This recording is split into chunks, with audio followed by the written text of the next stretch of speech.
Hello future miners, welcome back to our YouTube channel mining mystery. तो आज के इस वीडियो में हम अपने ऑनगोइंग सीरीज मिशन 2023 जो कि मैंने WCL और SCCL सरदार एग्जाम के लिए ऑर्गेनाइज किया था, इस सीरीज को आगे बढ़ाते हुए इस वीडियो में देखने जा रहे हैं पार्ट नंबर 7। इस सीरीज का जिन भी बच्चों ने पार्ट नंबर 6 तक के MCQ को सॉल्व नहीं किया है, मैं उनको रिकमेंड करूंगा कि बहुत ही इंपॉर्टेंट क्वेश्चन मैं उस पार्ट में कवर किया हूं, आप जाके उसको सॉल्व कर लीजिए। आने वाले आपके WCL और SCCL एग्जाम में उससे बहुत सारे क्वेश्चन मैच कर सकते हैं। यदि आपको सॉल्व करना है तो लिंक आई बटन और डिस्क्रिप्शन दोनों में आ रहा होगा, आप जाके वहां से सॉल्व कर सकते हैं। चलिए बिना कोई देरी किए हुए वीडियो को स्टार्ट करते हैं। यदि आप चैनल पे पहली बार आए हैं तो ऐसे ही इंफॉर्मेटिव वीडियो देखने के लिए माइनिंग मिस्ट्री चैनल को सब्सक्राइब करके रखें और वीडियो को लाइक करें। आज का हमारा पहला क्वेश्चन पार्ट नंबर 7 से ये है, as per CMR 2017 the danger zone for blasting is an area falling in a radius of. ये क्वेश्चन लगभग हर बार हर एक सब्सिडरी में पूछा जाता है कि ओपन कास्ट के केस में ब्लास्टिंग का डेंजर जोन हम लोग कितना मानते हैं, 200 मीटर, 100 मीटर, 500 मीटर या 300 मीटर। इसका आंसर मुझे आशा है कि आप सभी को पता होगा। इसका राइट आंसर होगा ऑप्शन नंबर सी, 500 मीटर हम लोग डेंजर जोन मानते हैं। ब्लास्टिंग जो करते हैं वो 500 मीटर दूर जाके करते हैं ओपन कास्ट के केस में। ये हर बारी किसी ना किसी सब्सिडरी एग्जाम में एक क्वेश्चन जरूर रहता है। क्वेश्चन नंबर 2 है, EMP स्टैंड्स फॉर। EMP का फुल फॉर्म क्या होता है? EMP किस चीज के लिए स्टैंड करता है? Event monitoring plan, environmental monitoring plan, या फिर इन्वायरमेंटल मैनेजमेंट प्लान, या फिर इन्वायरमेंटल मैनेजमेंट प्रोसेस। तो इसका राइट आंसर होगा option number C, environmental management plan होता है EMP का फुल फॉर्म। ठीक है, क्वेश्चन नंबर 3 देखते हैं। Dash is a plan, question ध्यान से समझिएगा, ये dash is a plan which shows all places that are waterlogged और can become waterlogged and all information required for assessment of water danger in mine. कौन सा ऐसा plan है जो वाटर लॉग्ड एरिया शो करता है, या फिर जो वाटर लॉग्ड होने वाला है उस चीज को शो करता है, या फिर सारा असेसमेंट जो रिक्वायर्ड है वाटर डेंजर के लिए उसको शो करता है? Geological plan and section, ventilation plan, surface plan, या फिर वाटर डेंजर प्लान। तो इसका राइट आंसर होगा, नाम से ही पता चल रहा है, option number D, water danger plan से हम लोग वाटर लॉक्ड एरिया को पता करते हैं या फिर वाटर लॉक्ड एरिया उसमें शो करते हैं। क्वेश्चन नंबर 4 है, फॉर्म 2E जो कि हम लोग टर्मिनेशन के लिए यूज करते हैं, इसको आप CMR में देख सकते हैं। Termination notice shall be given to. Form 2E जो हम लोग भेजते हैं, किसी का टर्मिनेशन का नोटिस भेजते हैं, उसको किसको भेजा जाता है? माइन एजेंट को, डिस्ट्रिक्ट मजिस्ट्रेट को, CIM को, या फिर RCM यानी रीजनल कंट्रोलर ऑफ माइंस को।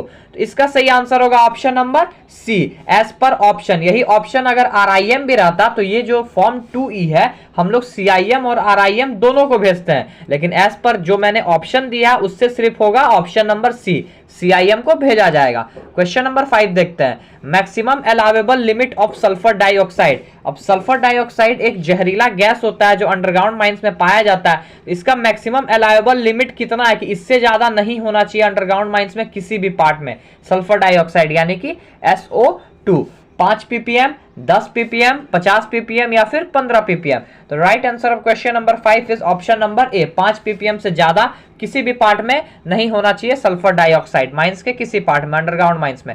क्वेश्चन नंबर 6 देखते हैं, smell of gob sting. Gob sting आप लोग को पता होगा, अंडरग्राउंड माइंस में ये भी एक गैस पाई जाती है जिसको हम लोग गॉब स्टिंग बोलते हैं। इसका स्मेल यानी सुगंध किस टाइप का रहता है? सफोकेटिंग ऑर्डर, सफोकेटिंग मतलब एक होता है ना आपका क्षति पहुंचाने वाला order, burning sulphur, brick killing, brick killing मतलब जैसे ईंटा जलता है, जैसे आप चिमनी वगैरह में देखें वैसा सुगंध आता है, या फिर रोटेन एग, सड़ा हुआ अंडा जैसा सुगंध आता है। तो इसका सही आंसर होगा option number C, brick killing यानी चिमनी में जैसा सुगंध आता है ईंटा जलाने का, वैसा ही गॉब स्टिंग का सुगंध होता है। मैं एक एक करके सबको डील कर दूं। बर्निंग सल्फर जो होता है वो सल्फर डाइऑक्साइड का स्मेल होता है, और रोटेन एग जो होता है वो H2S, रोटेन एग या फिर रोटेन ओनियन, सड़ा हुआ प्याज या सड़ा हुआ अंडे जैसा सुगंध H2S यानी स्टिंग डैम्प से मिलता है।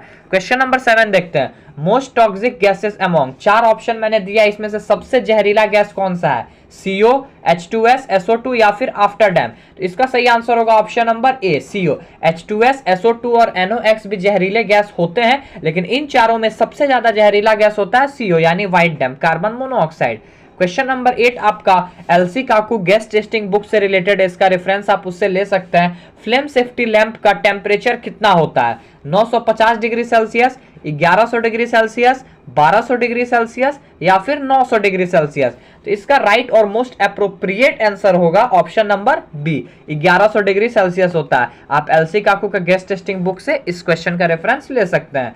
क्वेश्चन नंबर 9 देखते हैं। In a gassy seam of the second और third degree of underground coal mines which type of explosive shall be used. Second और third degree underground coal mines में किस टाइप का एक्सप्लोसिव ही यूज करना है? टेलजेक्स, परमिटेड सीथेड एक्सप्लोसिव, एनफो या फिर एलओएक्स। तो इसका सही आंसर होगा ऑप्शन नंबर बी। सेकंड और थर्ड डिग्री के केस में हमेशा परमिटेड सीथेड एक्सप्लोसिव ही हम लोग को यूज करना होता है। क्वेश्चन नंबर 10 देखते हैं। क्वेश्चन नंबर 10 बहुत ही इजी है। ड्यूटीज ऑफ सरदार is related to. Duties of सरदार कोल माइन रेगुलेशन के किस रेगुलेशन में दिया हुआ है? रेगुलेशन नंबर 48, 47, 46 या फिर 49। तो इसका सही आंसर होगा ऑप्शन नंबर ए। रेगुलेशन नंबर 48 में दिया है ड्यूटीज एंड रिस्पॉन्सिबिलिटीज ऑफ सरदार, 46 में वेंटिलेशन ऑफिसर है, 47 में आपका ओवरमैन है। ठीक है, क्वेश्चन नंबर 11 देखते हैं। एफिशिएंसी ऑफ एमएमबी यानी मेन मैकेनिकल वेंटिलेटर का एफिशिएंसी कितने दिन में एक बार कम से कम जांच होता है? और ये जांच करता कौन है? Ventilation officer. 1 महीने में एक बार, 30 दिन में एक बार, 24 घंटे में एक बार या फिर 3 महीने में एक बार एफिशिएंसी चेक किया जाता है। इसका सही आंसर होगा ऑप्शन नंबर डी, 3 महीने में एक बार मेन मैकेनिकल वेंटिलेटर का एफिशिएंसी चेक होता है। इसका जो स्पीड होता है फैन का वो डेली चेक होता है जो वेंटिलेशन ऑफिसर करते हैं, और ये जो एफिशिएंसी है ये भी 3 महीने में एक बार वेंटिलेशन ऑफिसर ही चेक करते हैं। क्वेश्चन नंबर 12 देखते हैं। Sirdar shall inspect every part of mine और district assign to him dash hours before starting of work. काम शुरू होने से पहले, आपको पता है कि इंस्पेक्शन का सबसे पहला काम सरदार का ही होता है, तो डिस्ट्रिक्ट में या माइंस में काम शुरू होने से पहले कितने घंटे पहले सरदार जाके पूरे एरिया का इंस्पेक्शन करेगा? 4 घंटे पहले, 3 घंटे पहले, 2 घंटे पहले या फिर 1 घंटे पहले? इसका सही आंसर होगा ऑप्शन नंबर सी, 2 घंटे पहले जाके ये इंस्पेक्ट करता है और जब काम चालू हो जाता है तो 4-4 घंटे में 4-4 घंटे के इंटरवल पे चेक करता है माइनिंग सरदार। क्वेश्चन नंबर 13 देखते हैं। When dust monitoring result shows permissible limit exceeds of dust we should notify. अब जो डस्ट का परमिसिबल लिमिट है किसी जगह पे वो एक्सीड हो रहा है तो हम लोग किसको नोटिफाई करेंगे, किसको नोटिस करेंगे? ओवरमैन को, मैनेजर को, सीआईएम को या फिर आरआईएम को? तो इसका सही आंसर होगा ऑप्शन नंबर डी, आरआईएम। इसका रेफरेंस आप रेगुलेशन नंबर 143 के सब रेगुलेशन नंबर 9 से ले सकते हैं। क्वेश्चन नंबर 14 देखते हैं। क्वेश्चन नंबर 40 है आरएफ ऑफ डस्ट प्लान यानी representative factor of dust plan कितना होता है? 1:1000, 500:1, 2000:1 या फिर 1:5000?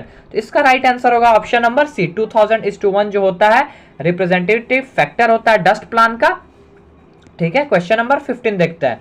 क्वेश्चन नंबर 15 है VOD is a term related to. VOD यानी वेलोसिटी ऑफ डेटोनेशन एक टर्म होता है जो किससे रिलेटेड है?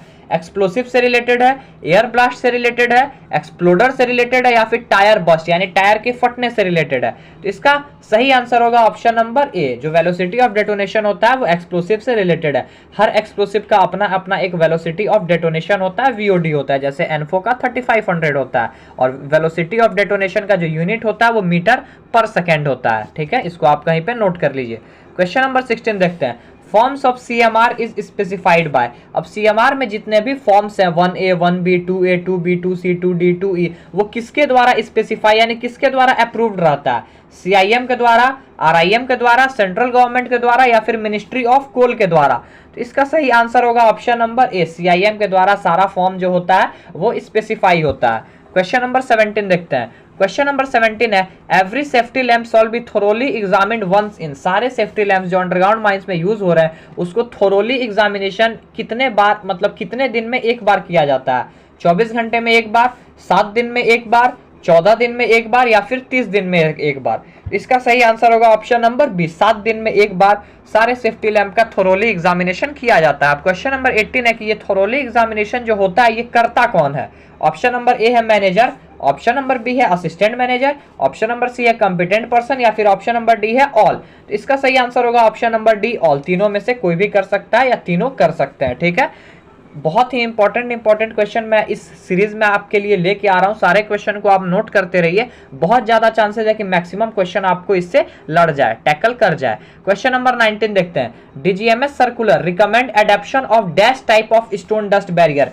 इसका रेफरेंस आप डीजे देशमुख वॉल्यूम 2 से ले सकते हैं। ये क्वेश्चन मैंने डीजे देशमुख वॉल्यूम 2 से लिया है। ठीक है, डीजीएमएस सर्कुलर के हिसाब से हम लोग को किस टाइप का स्टोन डस्ट बैरियर ही इस्तेमाल करना है, hard type, unpolished type, polish type या फिर जिग जैग टाइप। इसका राइट आंसर होगा option number C, polish type stone dust barrier ही हम लोग को अंडरग्राउंड माइंस में यूज करना है एक्सप्लोजन से रोकने के लिए। क्वेश्चन नंबर 20 देखते हैं।